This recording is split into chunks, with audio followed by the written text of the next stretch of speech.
The B minor Mass is probably one of the 2 or 3 greatest pieces of music ever written by anybody. It is the total pinnacle of the Baroque in music. And what's so strange is that it wasn't really written with performance in mind. It actually could not have been performed in Bach's day.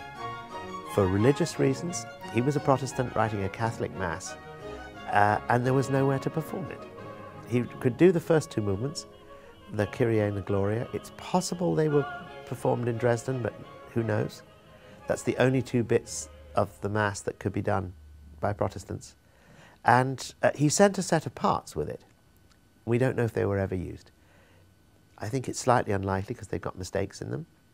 And what we're doing, which is not particularly new, but we're actually using those parts as the source for what we do. That is to say, Bach's score is terrific, but the parts have more information in them, which have not been in most editions, and we're actually going to use them. It took him a very long time to write it, because he had no performance in mind. He was sort of wrote the first bit and then assembled the rest at the same time as he was writing the musical offering and the art of fugue, which also sum up everything that he could do in music without performance in mind.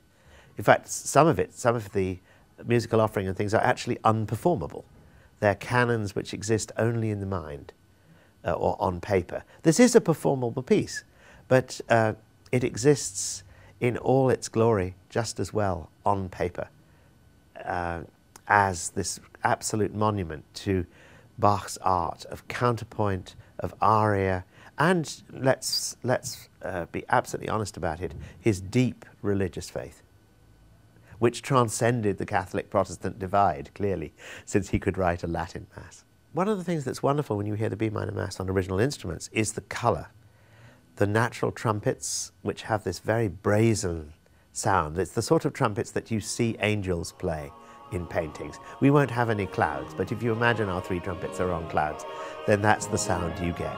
Very small timpani, which produce a very clear sound, these very dulcet flutes, and then there's some wonderful oboes of different sizes. Not just the oboes, but things called oboes d'amore, love oboes, which have a very dulcet, romantic kind of sound. So and then there's a terrific solo for the horn. And the horn in the 18th century has no valves. You just have to blow into it and hope for the best. And it's a terrific sound. So I think this will be not the grandest B minor Mass you've ever heard, with thousands of people taking part. We'll have to wait till we all get to heaven to hear that, I think.